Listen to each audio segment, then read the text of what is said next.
Hola, buenas tardes a todos los andaluces que os encontráis en el exterior. Para quien no me conozca, mi nombre es Amos García, soy director general de Relaciones con Andalucía en el exterior y estoy encantado de daros la bienvenida a esta webinar dedicada a una interesantísima correspondencia, la historia de España y la historia del flamenco. La conferencia de hoy se enmarca dentro de un ciclo general que lleva por título Andalucía hacia el mundo, historia, viajes y flamenco. Se realiza desde esta Dirección General en colaboración con el Centro de Estudios Andaluces y está compuesto de 12 conferencias online que van desde noviembre hasta enero del 2021 y están destinados a divulgar nuestra cultura histórica entre toda la comunidad andaluza que está en el exterior y para todo aquel público que esté interesado.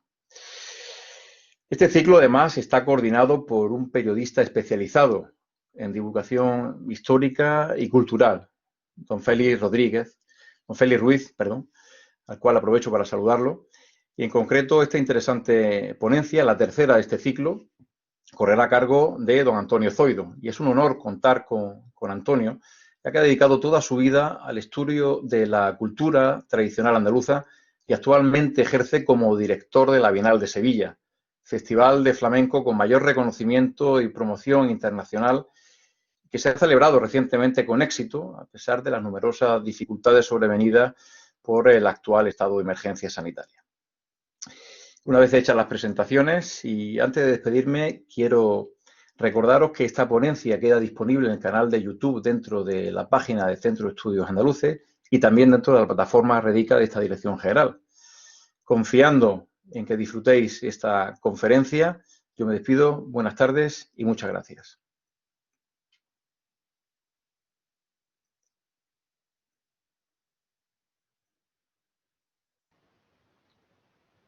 Buenas tardes. Lo primero, dar las gracias a Amos García Huesco y en general a toda la Dirección General de Relaciones de Andaluces con el Exterior por su apuesta por este ciclo y por la divulgación de la cultura y de la historia andaluza. También el agradecimiento a la Fundación Centro de Estudios Andaluces por lo mismo, ¿no? Por coordinar junto con la Dirección General este ciclo y por difundir pues algo tan nuestro en este caso como es el flamenco, ¿no? Hoy continuamos en la segunda sesión del ciclo de flamenco de hoy, de ayer y de siempre, un género musical que pertenece a lo más hondo, ¿no? De nuestra raíz andaluza. Y si la primera sesión con Alfredo Arrebola abordamos la relación tan estrecha que hubo entre la generación del 27 y el flamenco, en esta ocasión lo que vamos a abordar es la relación también estrecha que hay entre el flamenco y la historia de España y la historia de nuestra tierra de Andalucía. Para ello contamos, como ha dicho Amos, con uno de los grandes estudiosos del flamenco, Antonio Zoido, director de la Bienal de Sevilla, sin duda uno de los más grandes eventos del flamenco que se celebran en el mundo. Y un ejemplo, ¿no? Un modelo que han seguido muchas ciudades fuera incluso de España, ¿no? Y bueno, sin duda Antonio, junto con otras personas, ha sido a lo largo de los años pues, uno de los impulsores, ¿no? de este evento andaluz que tanta repercusión tiene en el mundo y que tanto influye en el flamenco actual. Explicar brevemente que la sesión, una vez concluya mi intervención, empezará Antonio Zoido su conferencia. Al término de la misma se abrirá un chat que está en la esquina de la derecha, unas flechecitas que hay con color morado. Ahí cuando acabe, ahora mismo está cerrado, pero cuando acabe se abrirá el chat donde cualquier persona que lo desee podrá hacer las preguntas que quiera y yo se las formularé al conferenciante. Decir también que aunque está disponible la opción de levantar la mano, pero no, como al estar muchas personas conectadas es más viable y más cómodo el chat con las preguntas escritas. De Antonio Zoido simplemente decir que aunque andaluz de corazón, es también nacido en Badajoz, en la limítrofe provincia extremeña. licenciado en Filosofía y Letras por la Universidad Complutense y por la Universidad Gregoriana de Roma. Ha sido, bueno, pues una figura destacada en toda la democracia andaluza. Fue director de la Biblioteca de la Cultura Andaluza, impulsor de la Fundación Machado y escritor, gestor cultural, en fin, una persona de muchas vertientes, ¿no? Y siempre muy unida a la cultura y al conocimiento de la historia y del pensamiento, porque no en vano él en verdad estudió filosofía, ¿no? Nada más, agradecerle a Antonio su presencia aquí esta tarde, su deseo de colaborar en esta iniciativa y en estos tiempos tan complejos, pero bueno, a través de las nuevas tecnologías tenemos la oportunidad de tenerlo aquí y nada más, sin más, les dejo con él y esperemos que disfrutemos de una gran tarde y aprendamos mucho tanto de historia como de flamenco. Bienvenido, Antonio, y tuya la palabra. Muchas gracias. No sé si me estáis viendo. Sí, bien. Bueno, yo no me veo a mí mismo. Todavía somos un poco, o al menos yo, novatos en estas lides, ¿no? Simplemente, bueno, querría empezar diciendo que hace ya muchos años, con otros métodos, teniendo que viajar hasta esos puntos, pues di muchas charlas en casas de Andalucía, tanto en España como en el extranjero, y me ha encantado de que desde el Centro de Estudios Andaluces se me llamara para volver a continuar en estas lides, ¿no? Y bueno, y sin más, vamos a comenzar porque creo que es lo más importante, desarrollar todo el tema que tenemos esta tarde por delante. Este tema lo sugerí porque me parecía que era muy importante coger el flamenco desde un punto de vista que no fuera simplemente biográfico. Afortunadamente hay cada vez más estudios sobre multitud de facetas geográficas, sociales, antropológicas del flamenco, muchísimas biografías de sus intérpretes, pero desde mi punto de vista sigue faltando el que el flamenco se una, comience a ser de verdad, uno de los eslabones que nos una, o que una sobre todo a esta tierra, a la tierra andaluza, con la historia de España y por lo tanto a la suya propia, ¿no? Lo que suele decirse sin más cuando se empieza a hablar de todas estas cosas es unas veces poniendo el flamenco como unido íntimamente al mundo gitano y otras pues a las capas sociales más oprimidas, sin más también. Sin pararse a pensar que gitanos hay por todo el mundo y oprimidos, pues no digamos, o sea, también por todas partes. Sin embargo, solo los gitanos andaluces son flamencos y bueno, y solamente en Andalucía es donde se ha dado este fenómeno.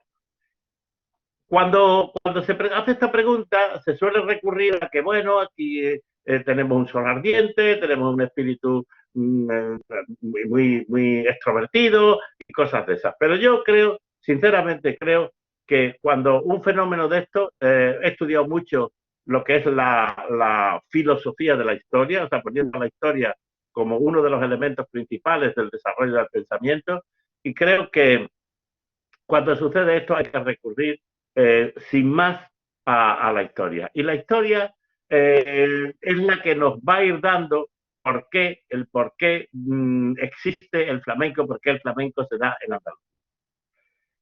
Las primeras noticias que tenemos del flamenco, y en eso estamos de acuerdo todo el mundo que hemos estudiado el flamenco, las primeras noticias las tenemos en la segunda mitad y más hacia el final del siglo XVIII. Ahí tenemos, se nos aparece continuamente unos cantos, unas músicas, unos bailes raros y que de alguna manera rompen con todo lo que existía anteriormente. Y tenemos que preguntarnos por qué. Entonces, yo empezaría con una pregunta, o al menos con un enunciado, que es que el siglo XVIII, cuando lo hemos estudiado en los manuales, nos parece que normalmente lo vemos así, en que es un siglo, el siglo XVIII viene después del siglo XVII. Pero, bueno, esta continuidad, que en los libros aparece de una forma muy material, muy formal, yo creo que no es así. Lo que muchas veces nos ha pensado es que en España el siglo XVIII es algo totalmente distinto del siglo XVII. El primer año del siglo XVIII comienza a reinar en España una nueva dinastía, la Casa de Borbón.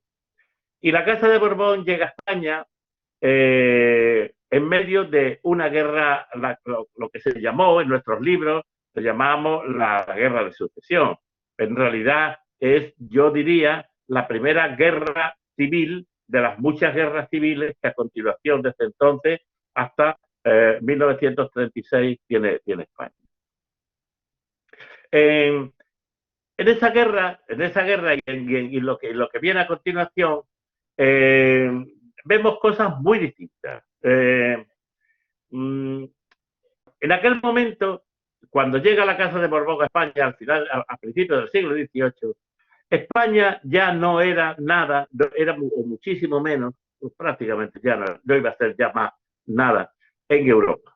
En Europa mandaron desde entonces Inglaterra y Francia, con intervenciones de Austria, de Rusia, de Prusia, incluso después de potencias nórdicas como Suecia, pero España tiene ya poco que decir.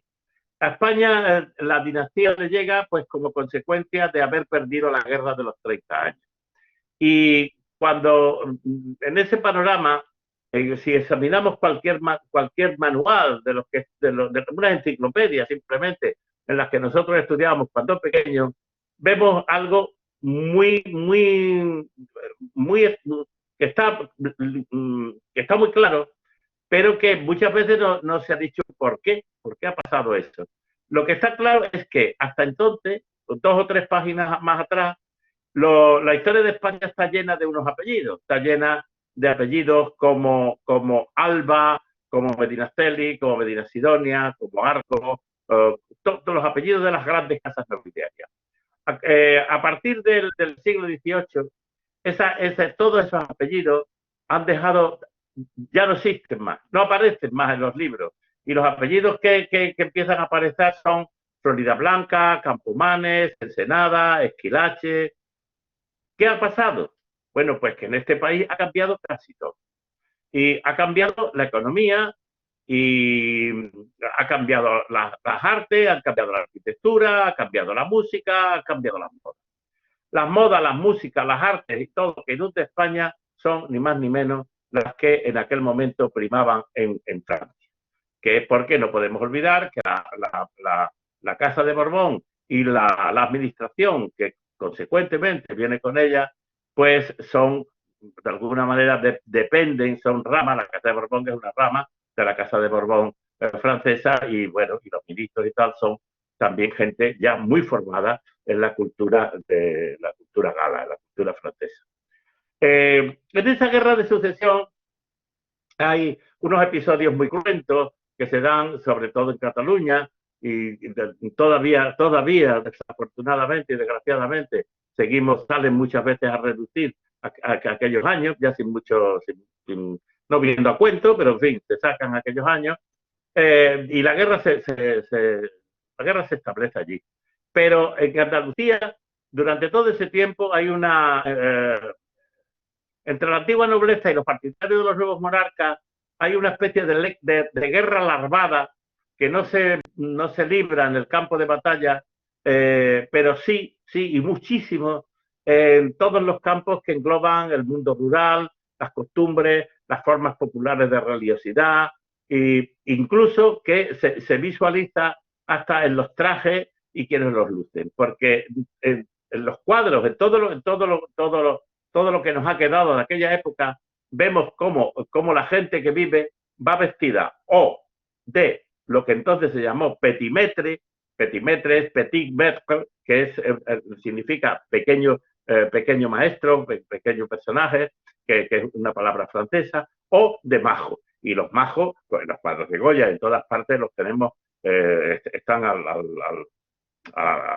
bueno, muy por todos los días vemos a esta gente actuar de una u otra manera. Esa división de la sociedad en esos dos campos, naturalmente, está también presente en el campo musical y dancístico. Y hace que sean muy distintos los cantos y los bailes de una parte y los de otra. Por un lado, se difunden, bueno, todas las danzas francesas y sobre todo el minuet, y por otro continúan los de tradición española, como la seguidilla, los polos, las tiranas, etc. Las fiestas, por un lado vemos cómo se desarrollan las fiestas burguesas de salones, con fiestas, bailes muy obsequiosos, como he dicho, y por otra parte las fiestas populares, romerías,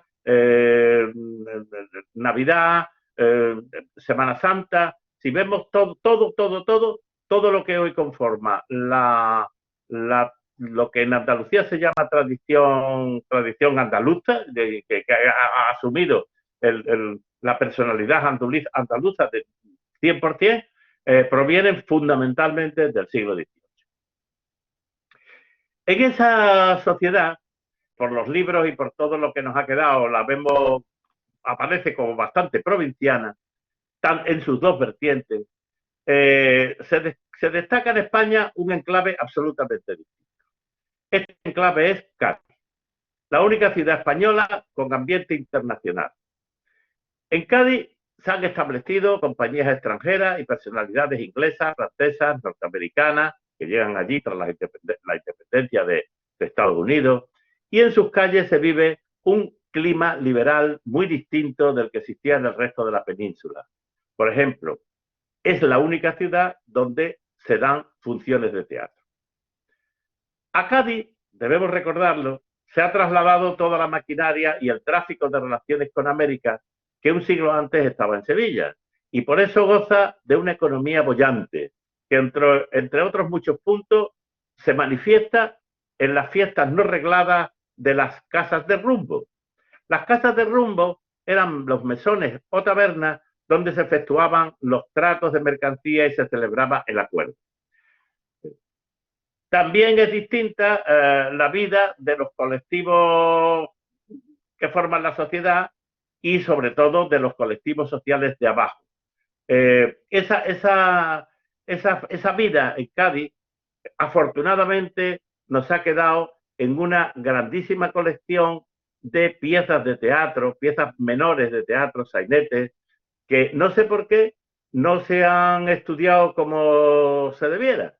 Creo que los sainetes del siglo XVIII, pues por ejemplo, ha primado Moratín y han primado otros autores, sin que se haya casi ni hablado de Juan Ignacio González del Castillo, que es al autor al que me refiero, que, bueno, a principios del siglo pasado, a principios del siglo XX, la Real Academia Española de la Lengua le hizo una edición de sus obras completas, una edición en 3 tomos, que tienen más de 1500 páginas, o sea, hay decenas y decenas de sainetes que describen únicamente, prácticamente se dedican a describir la vida cotidiana de Cádiz en todas sus facetas.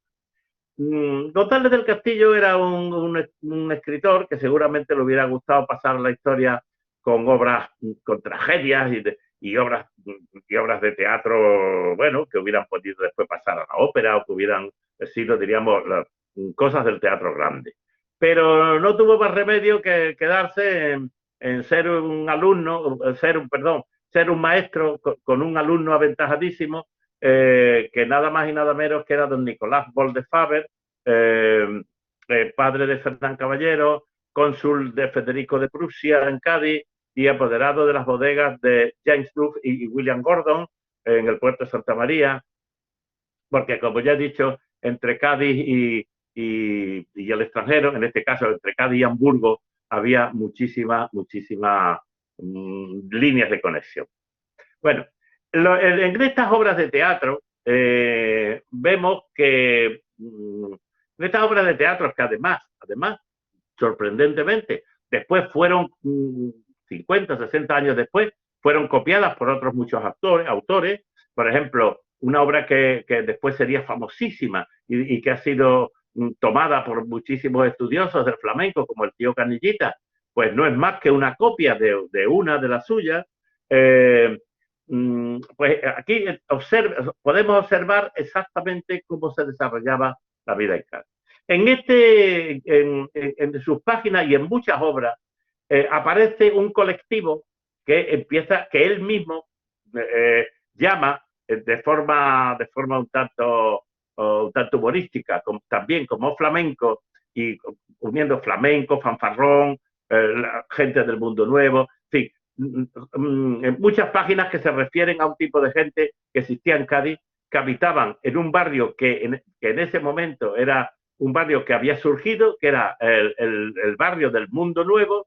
Era un barrio que para los que conozcan Cádiz, pues que era frontero al barrio de la Viña, y estaba, diríamos, donde ahora mismo están las aulas universitarias, que fueron cuarteles, y el Parque Genovés, todo el Cádiz del Sur, ¿no? Y allí ese contingente había llegado a Cádiz procedente de los tercios de Flandes. Fernando VI había abolido los tercios, los había convertido en regimientos y había retirado de Europa, de toda Europa, todas esas tropas españolas. Las había concentrado en Cádiz porque le tenían que servir y debían servir pues para ir y venir a América para sofocar rebeliones o para hacer de guarnición allí, y entonces toda esa gente está en Cádiz. En ese barrio, a ese barrio, que es el barrio, como lo llama la gente, el barrio del Mundo Nuevo, pues esa gente pasa a llamarse gente del Mundo Nuevo o gente flamenca. ¿Por qué? Porque, bueno, como habían venido de Flandes, pues nada, la gente le da, como en tantas otras ocasiones que vemos que sucede igual, le dan ese nombre. Ese nombre, por lo tanto, engloba desde aquel momento a los soldados, los que habían sido soldados ya no eran, pero después toda la gente que entonces iba alrededor de ellos, como eran cantineras, esquiladores, herradores, en fin, toda la impedimenta que llevaba el ejército de un lado para otro. Curiosamente, y esto lo digo porque lo encontré hace poco, en Michoacán, en el estado mexicano de Michoacán, hay las principales danzas del estado, de las antiguas, son unas danzas llamadas balonas. O sea que tenemos que Bélgica ahora mismo se divide, como sabéis, en flamencos y balones. Aquí tenemos a los flamencos, en Michoacán tienen a los balones, o a las balonas, a las danzas o a los cantes, que son llamados balones. Resulta que allí se los llama así porque, y ellos lo dicen también, provienen de unos soldados que llegaron en la misma época, procedentes también de los tercios, que estuvieron de allí durante mucho tiempo, pues también, bueno, requeridos pues por los desórdenes o por lo que quisiera el ejército tenerlo. Esta gente no pertenece ni al mundo ilustrado ni al mundo antiilustrado. No son ni petrimetres ni flamenco. Son algo aparte que empieza a cantar de manera libre, que no se atiene ni a las reglas de una parte ni a las reglas de otra, y que por lo tanto empiezan a aparecer casi siempre para ser criticados. La gente que hace esto aparece criticada en las cartas marruecas de José Cadalso, que son de 1789, donde perdón, se recordará cómo en la séptima carta se describe y se critica una fiesta que es flamenca por todas sus características, que lleva a cabo pues, un grupo de gente en un cortijo de un señorito de la serranía, y una fiesta que es conducida por un tal tío Gregorio, que se pasa toda la noche fumando, cantando estentoriamente, dice Cadalso, y que no lo deja dormir y tal. Ese flamenco, bueno, ese flamenco en ciernes, todavía no es un flamenco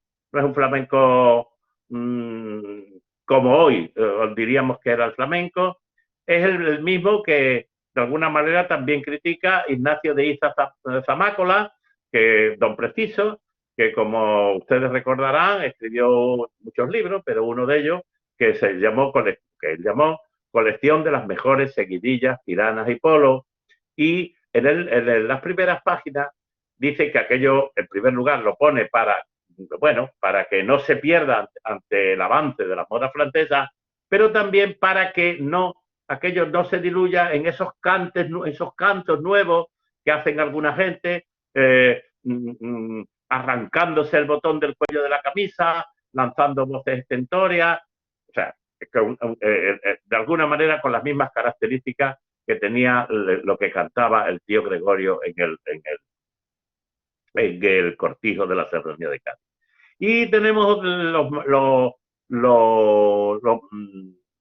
de alguna manera tenemos también los testimonios de otras muchas personas, sobre todo extranjeros, que comienzan entonces a llegar a Andalucía y a pasearse por nuestras tierras, y son los curiosos e impertinentes, diríamos, que comienzan a ver algo que a ellos les resulta extrañísimo, que era un clima orientalizante, un clima distinto del que existía en Europa. En todas estas obras vemos que el vocablo flamenco al que se refiere a esta gente no es sinónimo de gitano.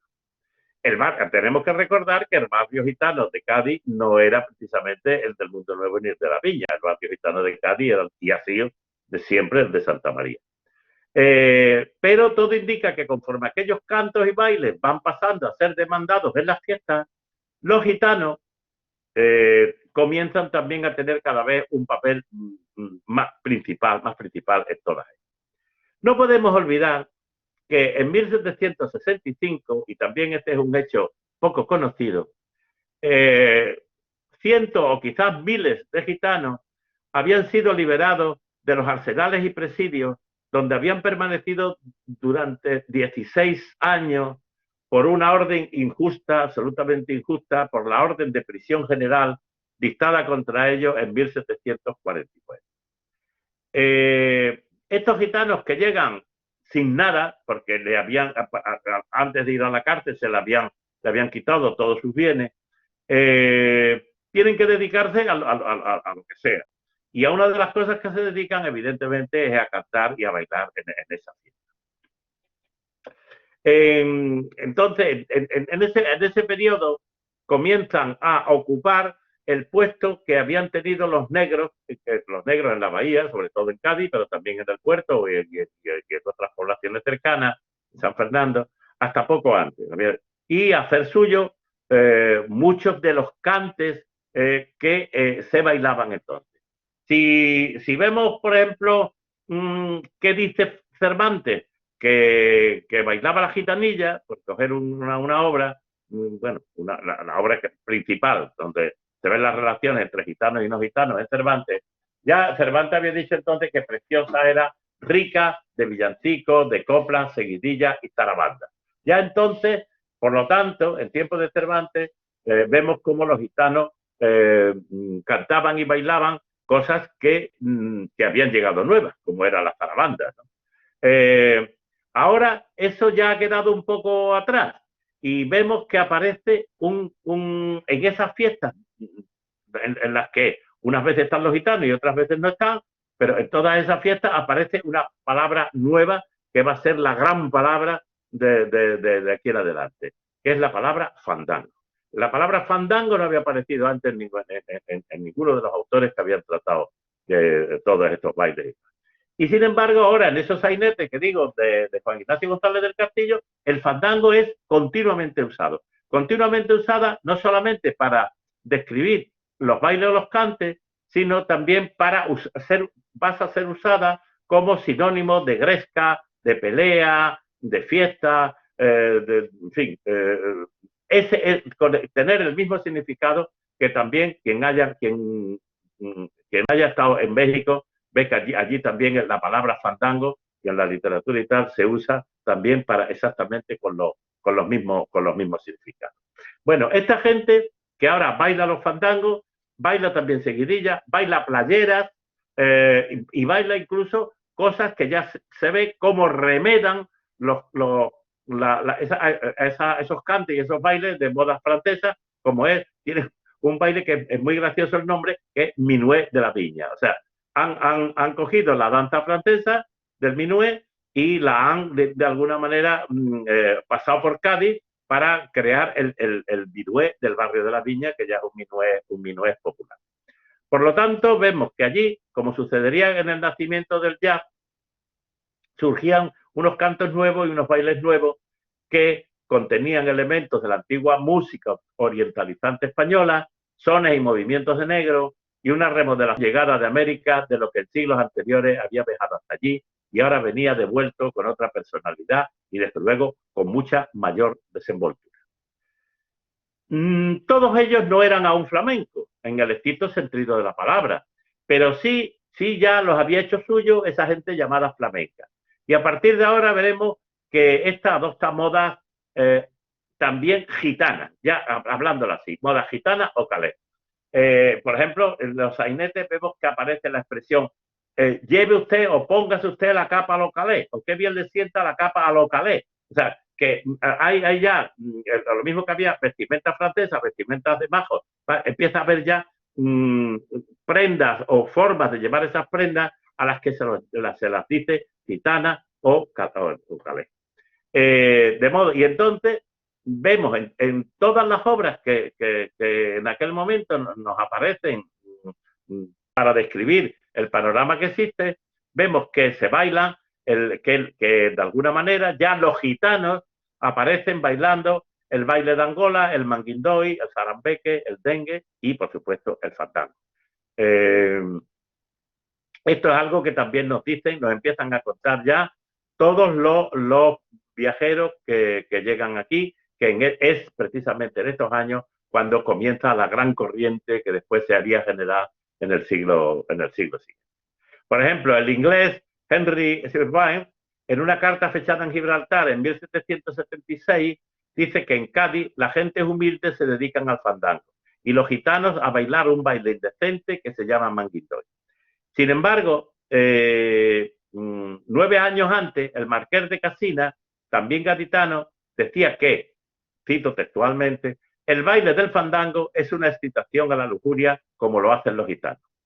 Tenemos también, nos ha llegado un cartel, un pasquín de una fiesta que se va a dar en una venta próxima a Lebrija.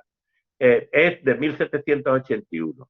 Y allí se pregona que es una fiesta con baile y entonces se dice que el diablo duerme en el cuerpo de la gitana y se despierta con las zarabandas.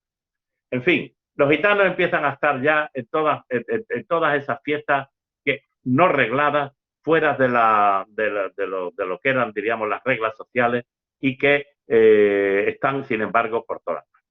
Bien, mientras esto sucede, diríamos, a nivel pequeño, casi local, comarcal, o en algo que diríamos tiene una historia, la que va, el territorio que va de Sevilla a Cádiz. ¿Qué pasaba en España? Pues en España pasaba que en esos años son unos años muy convulsos. Son convulsos en toda España, pero sobre todo en una Andalucía que había quedado apartada del proceso de modernización y también del proceso económico, y en la que ya primaba desde tiempo antes, una especie de alianza entre la antigua nobleza, ahora ya nobleza terrateniente, porque esa nobleza se había retirado, había dejado de estar en la administración y se había retirado al campo, a los cortijos, que precisamente es una palabra que, ¿qué significa cortijo? Pues corte pequeña. O sea, habían creado en los cortijos sus pequeñas cortes. Pues esa antigua nobleza que vive ahora en el campo, que en los cortijos, la teje con los frailes, que los frailes tenían un gran poder pues en todo lo que concernía a lo popular.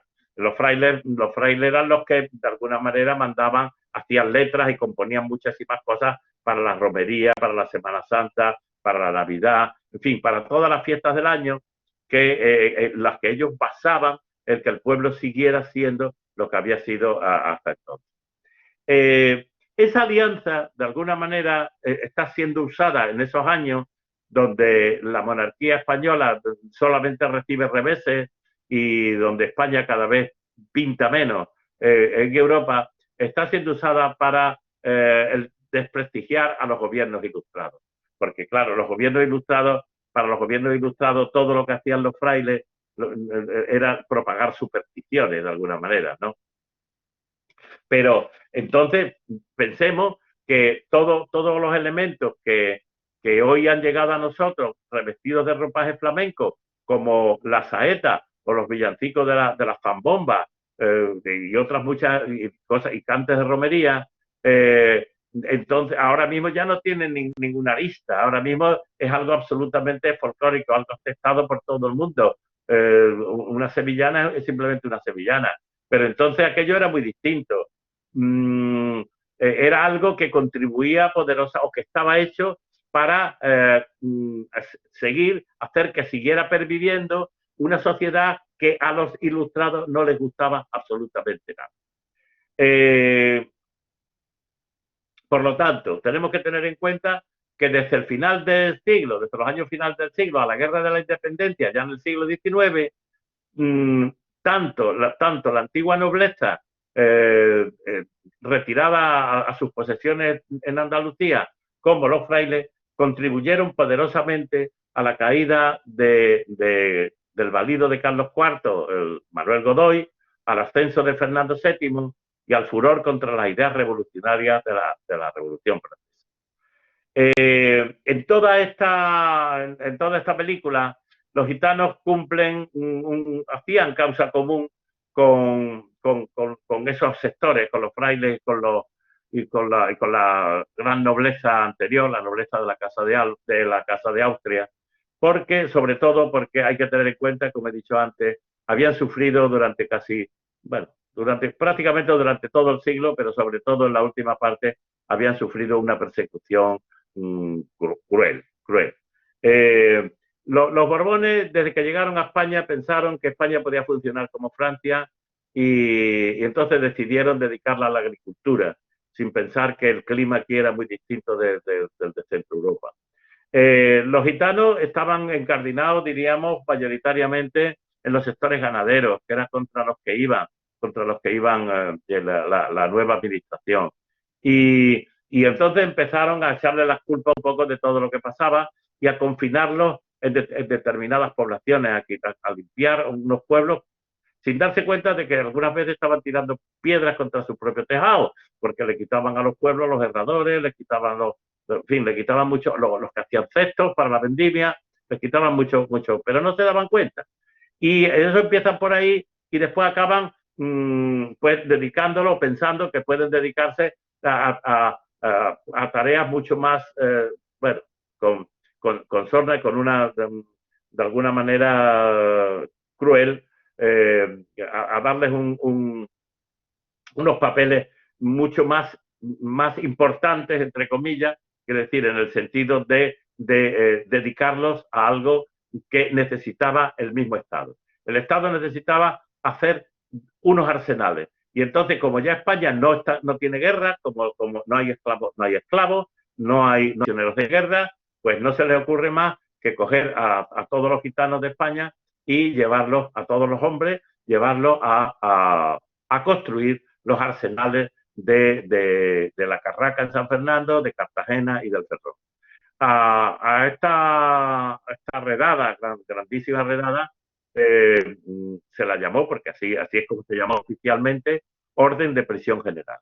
Y los cogen a todos en 1749, los llevan a estos sitios para que fueron unos 13 o 14 mil gitanos los que son apresados. A los hombres los llevan, como he dicho, a estos arsenales, y a las mujeres a castillos, pues para hacer sacos, para hacer uniformes, para hacer vestidos, para hacer lo que sea. Separan a los hombres de las mujeres, los niños que se quedaban con las mujeres cuando cumplían una edad, se los quitaban y los llevaban a los arsenales, y en fin, así se pasaron los gitanos, que ya venían de lo otro, de los censos y el haberlos arracimados en determinadas ciudades, pues se pasan otros 16 años. De todo esto ya empezamos a ver cómo nos ha quedado, sí han quedado en el flamenco muchos restos, ¿no? Por ejemplo, hay una letra que muchos de ustedes las conocerán, que es esa que dice: a 150 hombres se llevan a la carraca y allí nos dan por castigo de llevar piedras para el agua. Era lógico, por lo tanto, que la mayoría de los gitanos, por no decir casi todos, cuando llega la lucha entre los partidarios de las ideas de la Revolución Francesa y los partidarios del absolutismo, se apunten al barrio absolutista. También en el repertorio flamenco ha quedado algo de aquello, y vemos algunas letras, sobre todo en tonajes más antiguas, por ejemplo, la que dice: y allá arriba en el Monte Calvario hay una bandera que allí puesta está, y el que quiera hacer plaza en ella, Jesús Nazareno va de capitán. Está claro que son coplas apostólicas, coplas que después cogerían los carlistas y cosas así. Pero, ¿qué sucede entonces? Sucede que, bueno, como en España no desemboca, todo esto en España no desemboca en la Revolución como la francesa, sino es todo lo contrario, que es en el régimen absolutista de Fernando VII, los gitanos se pone de moda. Todo aquello que había sido antes, que había estado antes dirigido a perseguir a los gitanos, pasa ahora a ser una costumbre que cada vez tiene más gente, ¿no? Por ejemplo, por un lado, ya ahora mismo se renuevan, en ese tiempo se renuevan las devociones y los ceremoniales en la religiosidad popular. Es en ese tiempo donde nace la madrugada de la Semana Santa de Sevilla. Todo eso, ahí se crea un mundo distinto, es donde se renuevan las romerías. Hay continuas procesiones cívicas por las calles en defensa de devociones, la devoción de la pastora que surge contra, de alguna manera, los ilustrados habían creado la devoción a San Isidro Labrador. Bueno, pues está contrarrestada por la devoción también de aquel siglo de la Divina Pastora, donde por un lado estaba la defensa de los labradores, por otro lado la defensa de los ganaderos. En definitiva, todo eso crea un mundo muy distinto, y vemos cómo Moratín, que viene de Madrid y hace un viaje, bueno, que ha quedado en sus obras, se asombra cuando ve que en una venta cerca de Écija, un marqués y un gitano, el gitano dueño del establecimiento, de la venta, vistan las mismas ropas y se traten de tú. Todo esto también queda muy claro en la Guerra de la Independencia, que en realidad es una guerra, también en parte es una guerra civil, es una guerra donde por un lado los españoles luchamos contra los franceses, pero al otro lado, dentro de todo eso, unos españoles también luchan contra otros españoles.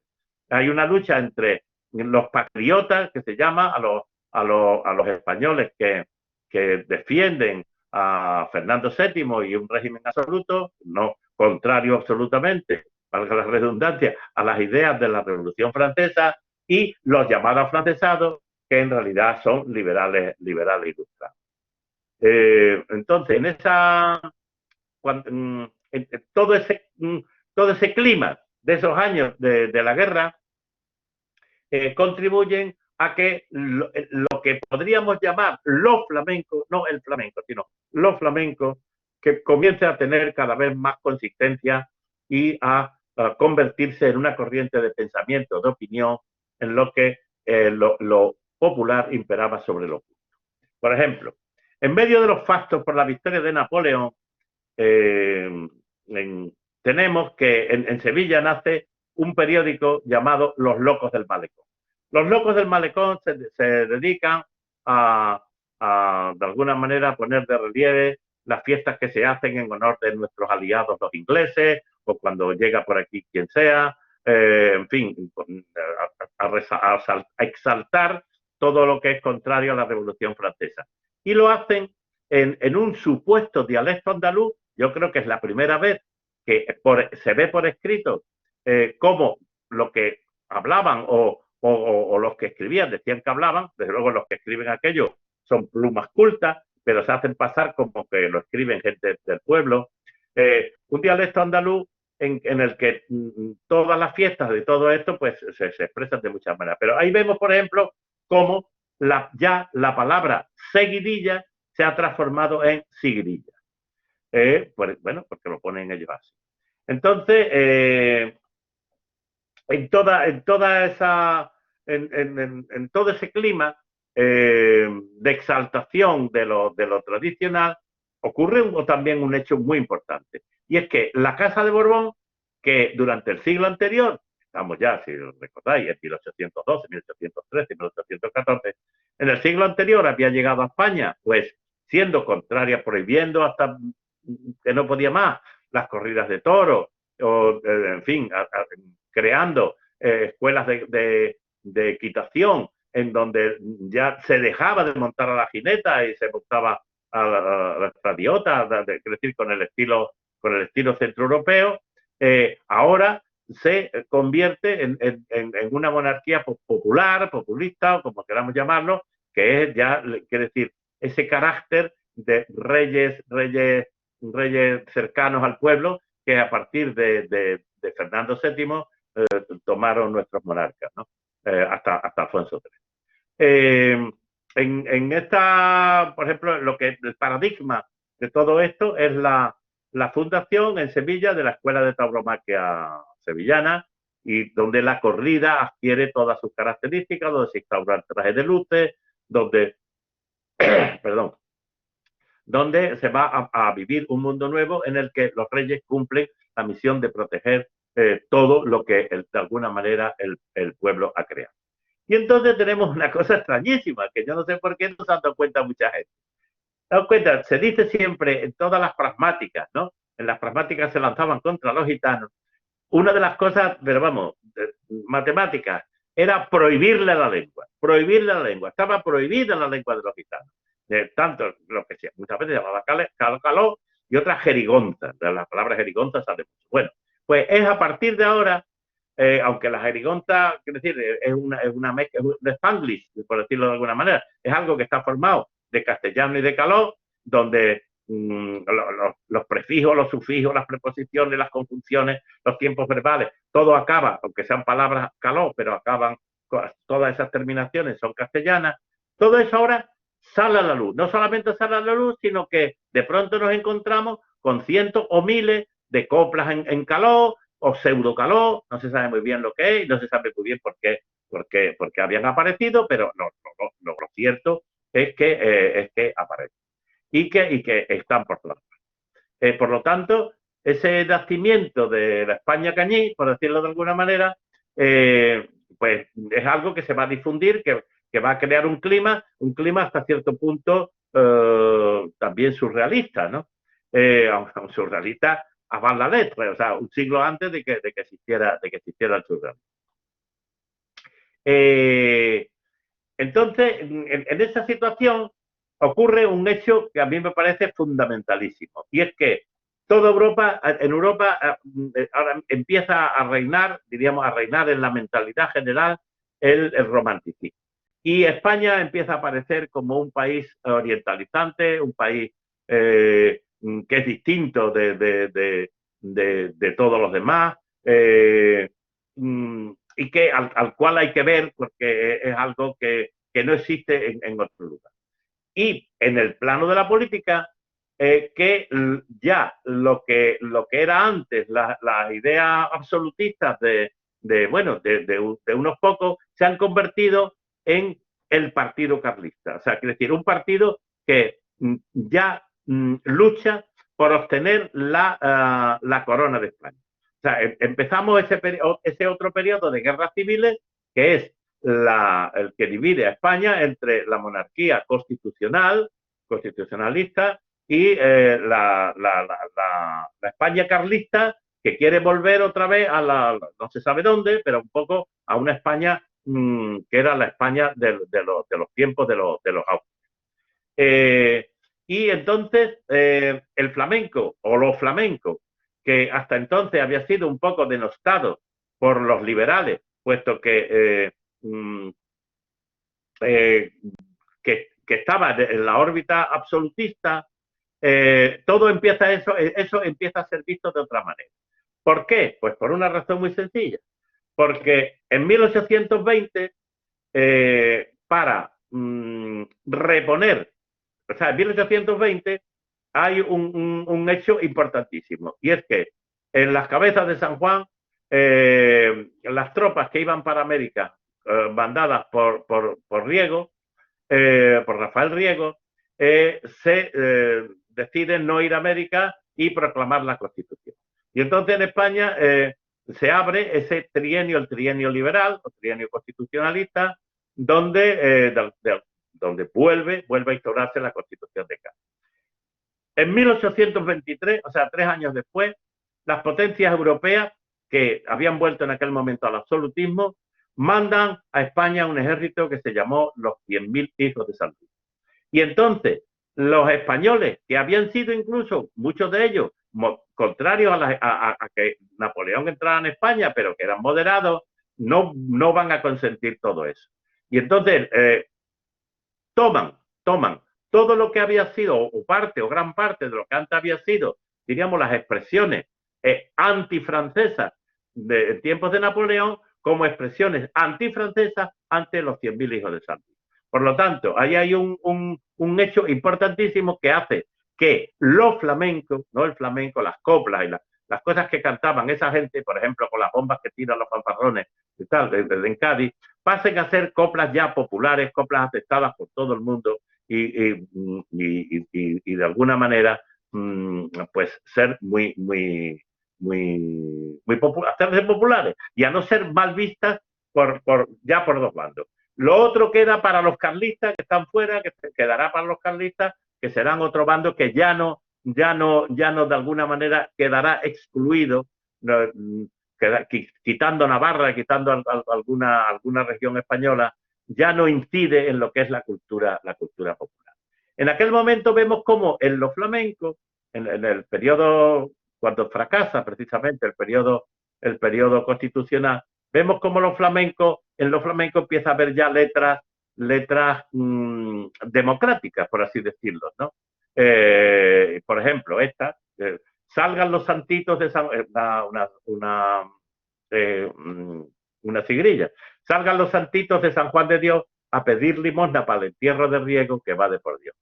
Ya no eran coplas antinapoleónicas y absolutistas, sino que tenían ya sus héroes populares, héroes constitucionalistas. Y sobre todo, ese Midabras que se canta con tanta frecuencia que dice: a mí que me importa que un rey me culpe si el pueblo es grande y me abona. Voz del pueblo, voz del cielo, que no hay más ley, que son las obras que con el Midabras, que anda y vete, bueno, ahí ya estábamos en otra época absolutamente distinta, en la que por un lado, España ya tenía otros problemas. España estaba dividida entre constitucionalistas y carlistas, y por otro lado, en toda Europa se empezaba a ver lo español como algo distinto y algo que tenía, que poseía muchísima personalidad.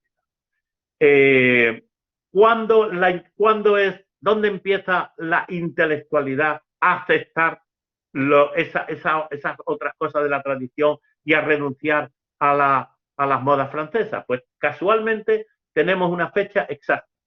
En 1825, 2 años después, por lo tanto, del fin del trienio liberal y la vuelta del absolutismo, una persona que había sido bibliotecaria del Congreso de Diputados, Bartolomé José Gallardo, estaba preso en la cárcel de los señores de Sevilla, donde hoy se levanta la Fundación Cajasol, por orden de Fernando VII. Y de pronto este hombre en la cárcel escucha asombrado cómo 2 gitanos, que él nos deja los nombres, Curro el Moreno de Marchena y Pepe Sánchez, cantan de corrido el romance de Gerinel.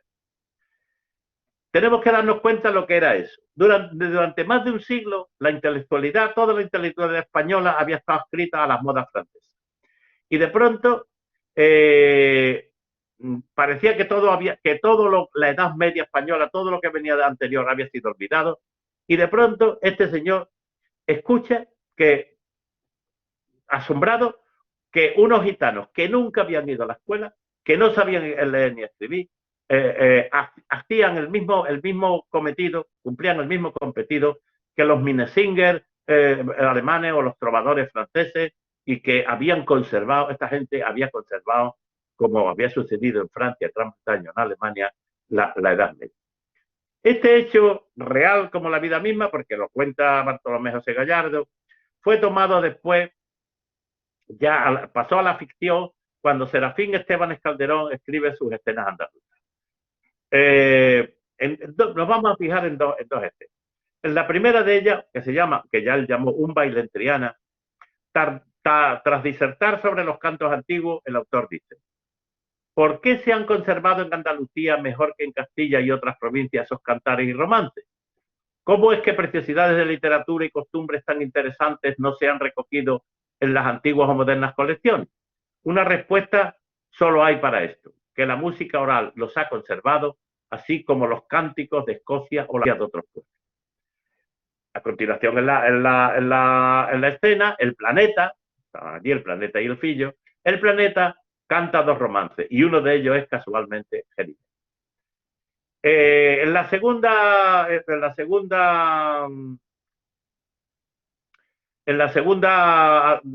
escena, que es la de Asamblea General, Estebanes pone cuenta que va acompañado de la bailarina más famosa de entonces, que era Guy Estefan, va a Triana para conferirle el título de trianera.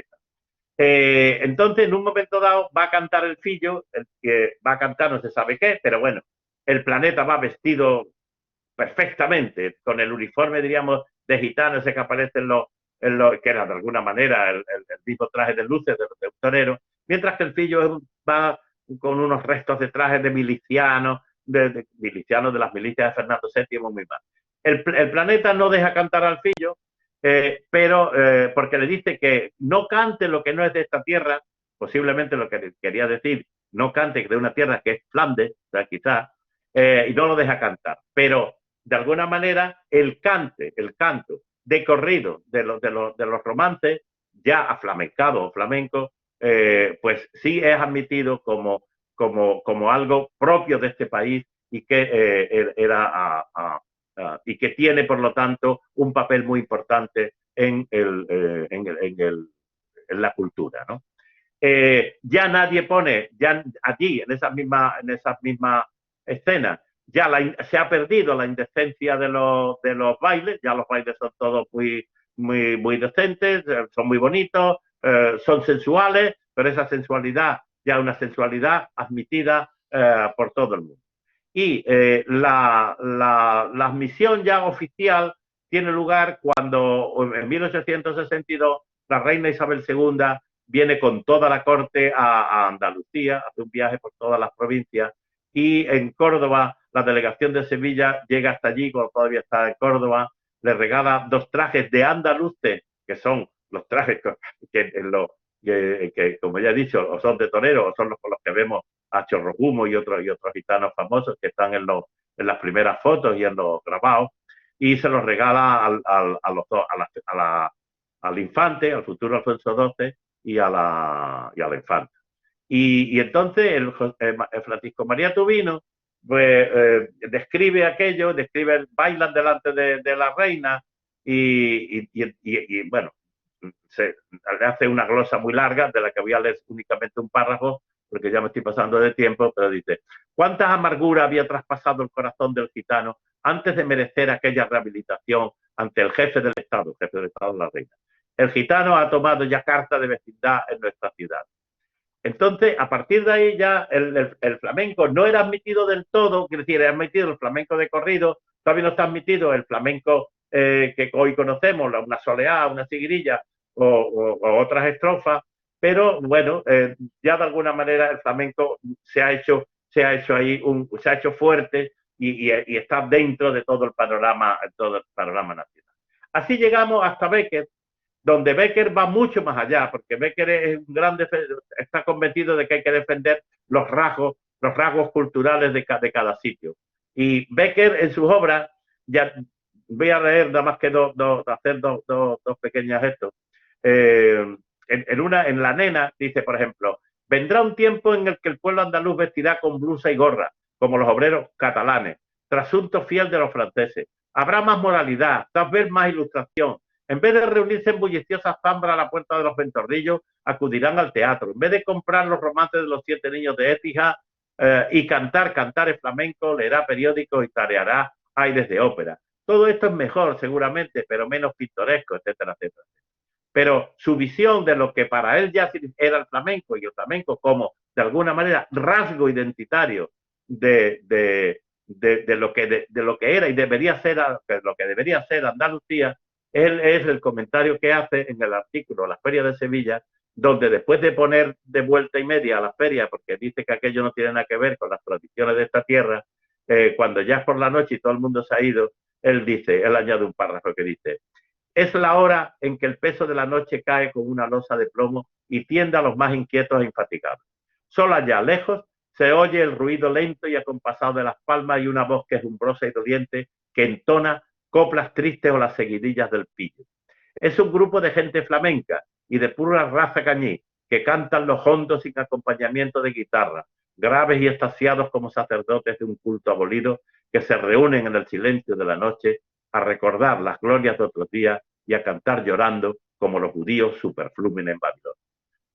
El flamenco que había nacido, lo hemos visto, pues nada, 50 o 60 sí, 3/4 de siglo antes, ya acababa de adquirir pues esa cualidad de ser ya algo que pertenecía a unos tiempos de los que no había ni siquiera memoria.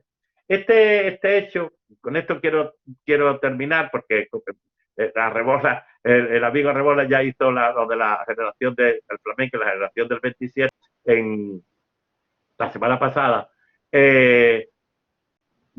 Todo lo que hizo Becker llega a pocos años después a los folcloristas, a los que son seguidores de Herbert Spencer, como el padre de los Machado, Antonio Machado y Álvarez, de Mófilo, que entonces, recogiendo todo eso, convierten al flamenco ya no solo en un rasgo identitario, sino en algo que es preciso estudiar, porque en la medida que se investigue sobre el flamenco, como decían ellos, se irá descubriendo la verdadera, no solamente el flamenco, también otras cosas populares, pero sobre todo aquí en Andalucía al flamenco, se irá descubriendo cuál es la verdadera historia del mundo. Esto, aunque después fuera combatido por el regeneracionismo, sin embargo, eso tuvo esa lucha, esa batalla no tuvo mucho éxito, puesto que, como ya se vio la semana pasada, y perfectamente y magníficamente, la generación del 27 rescató al flamenco, lo metió en la obra de sus principales autores, y de alguna manera, desde entonces hasta ahora, ha habido una línea que ha llegado a que el flamenco se haya convertido en un rasgo identitario absolutamente andaluz, y no solamente en eso, sino en un arte que de alguna manera es capaz de expresar tanto lo de ayer como lo de hoy y como lo de mañana, y con obras que abordan los principales, no solamente la cultura tradicional, sino los principales problemas en los que se desenvuelve hoy por hoy la humanidad. Muchas gracias. Don Antonio, muchas gracias. Procedemos ahora al turno de preguntas que han ido ya dejando en el chat que, como decíamos, está en las flechitas que hay a la derecha de color morado. Ya nos han ido dejando algunas. La primera, bueno, vamos a ir haciendo primero las que tienen más hilazón con la charla. Nos preguntan aquí que si cree usted que en los siglos XIX y XX hubo una doble moral por parte de las autoridades. Por un lado, los gitanos y los flamencos se ponen de moda, como usted mismo ha dicho, pero al mismo tiempo se siguen pronunciando órdenes contra ellos, como la ley de vagos, bueno, en fin, vagos y maleantes, y se prohíbe su lengua. Si había una doble moral, se aprovechaba por un lado y por otro lado se le oprimía. Sí, eso lo ha habido siempre, claro, lo ha habido siempre. Porque por un lado interesaba aquello en cuanto era, bueno, en lo que hemos visto en el siglo XIX, bueno, lo que unía a España a las corrientes románticas y tal de Europa, pero por otro lado, bueno, pues se iba contra los gitanos, contra no gitanos, bueno, no solamente contra los gitanos, es decir, tenían mala fama, para a finales del 19, el regeneracionismo le echa la culpa de la pérdida de Cuba y Filipinas en gran parte al flamenco, a los toros, en fin, a todos los rasgos andaluces. Pero por otra parte se los requería para que, para divertir, en fin, esta doble moralidad siempre la ha habido, como la ha habido en otros muchos campos, no solamente en España, yo qué sé, con los ciudadanos negros en Estados Unidos, donde a los grandes jugadores de baloncesto o deportistas o tal, se los ponía por las nubes, pero después a otra gente de su misma etnia y tal, pues se los pisoteaba, ¿no? Eso es algo que es consustancial, yo diría, al género humano. Nos pregunta también aquí Gonzalo, que ha mencionado el episodio de la Gran Redada. ¿Cuál es la relación entre las primeras noticias del flamenco y este episodio y la pragmática de 1783 que ponía de algún modo el fin a la persecución de los gitanos? Veis que no entendía muy bien cuál es la pregunta. Dice que cuál es la relación entre las primeras noticias del flamenco y la Gran Redada, ¿no? Y después la pragmática. Bueno, lo he dicho, es decir, la Gran Redada o la prisión general de los gitanos, porque es el mismo hecho.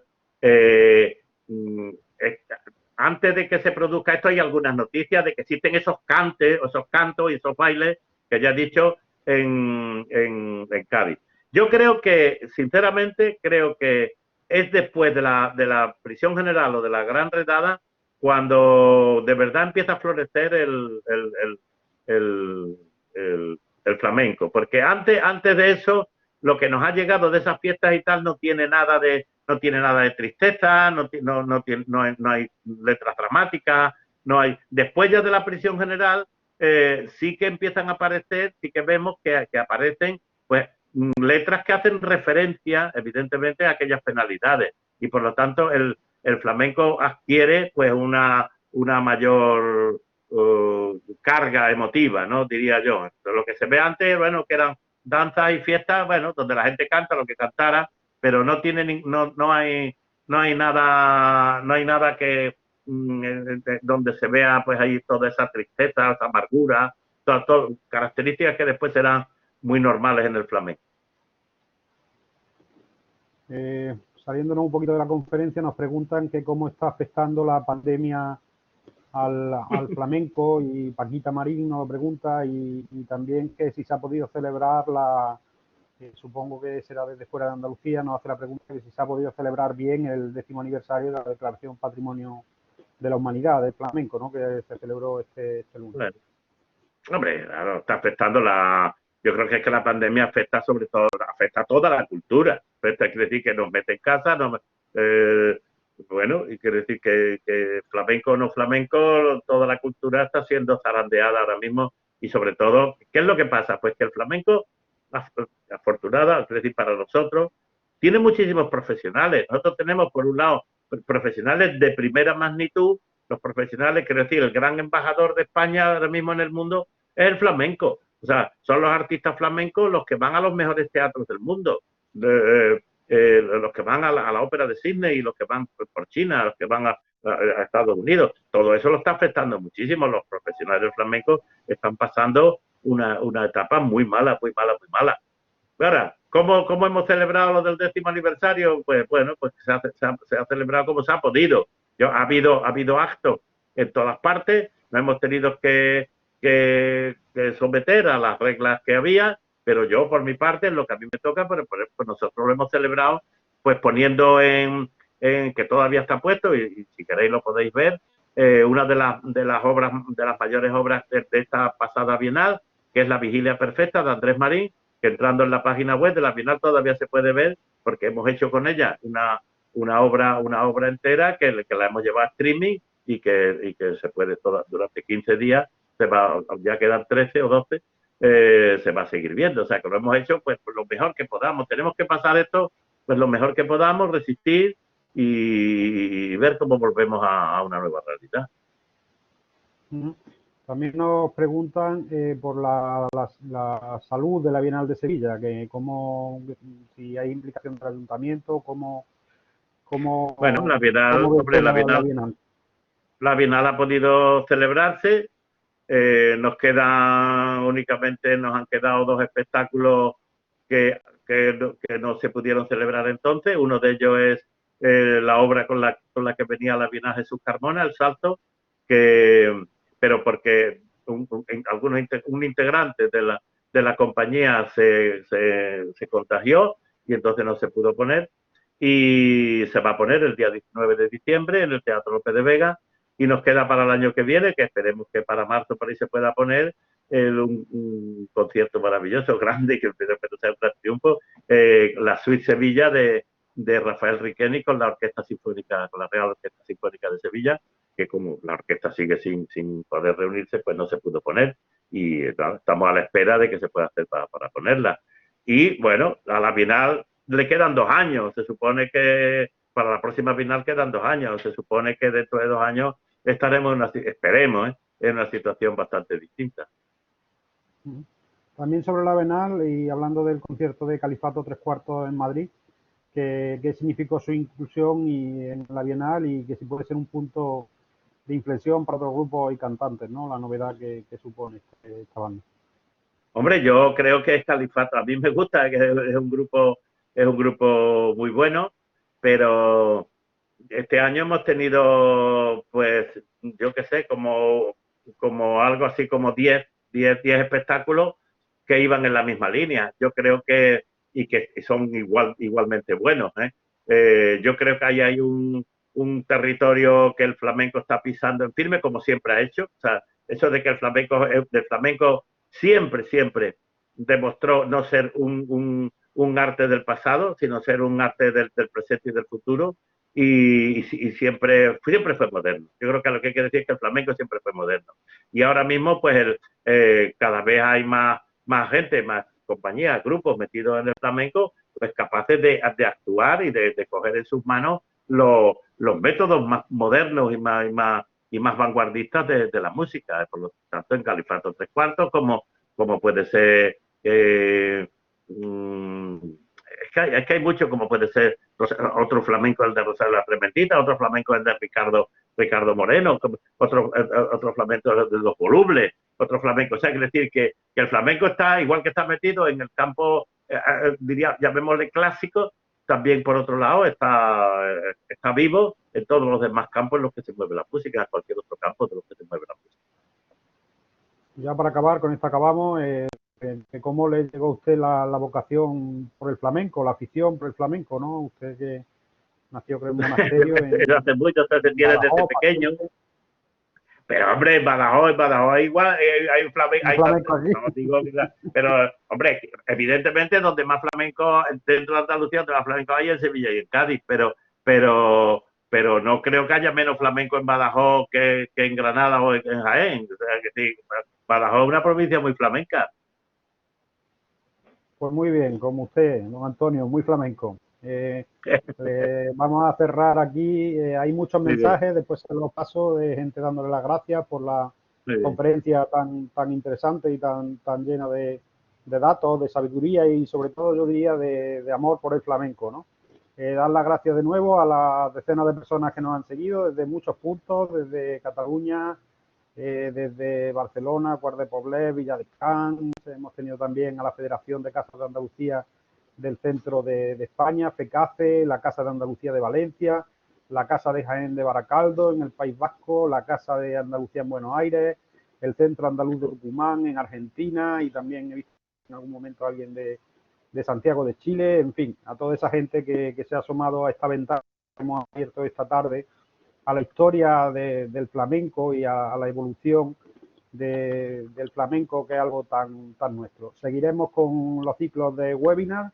El próximo martes tenemos a Concepción Choclán, que es la directora del Museo Ibero de Jaén. Empezamos un nuevo ciclo, que es el ciclo de historia de Andalucía. Ella nos va a hablar, pues, de la cultura íbera, que últimamente está dando grandes hallazgos en nuestra tierra sobre esta cultura prerromana. Y el martes siguiente creo que es ya Jesús Sánchez Adalí, el novelista extremeño también, que nos hablará del camino mozárabe y de la cultura mozárabe en Al-Ándalus. El ciclo del flamenco ya continúa en enero, ahora hace un y continúa en enero con Juan Camacho, que hablará del fandango, y ya lo iremos anunciando tanto a través del Centro de Estudios Andaluces como la Dirección General de Relaciones con los andaluces en el exterior. Nada más, buenas tardes a todos, muchísimas gracias por su presencia y nos vemos en la siguiente cita de esta webinar. Don Antonio, buenas tardes y muchísimas gracias por estar con nosotros. Buenas tardes.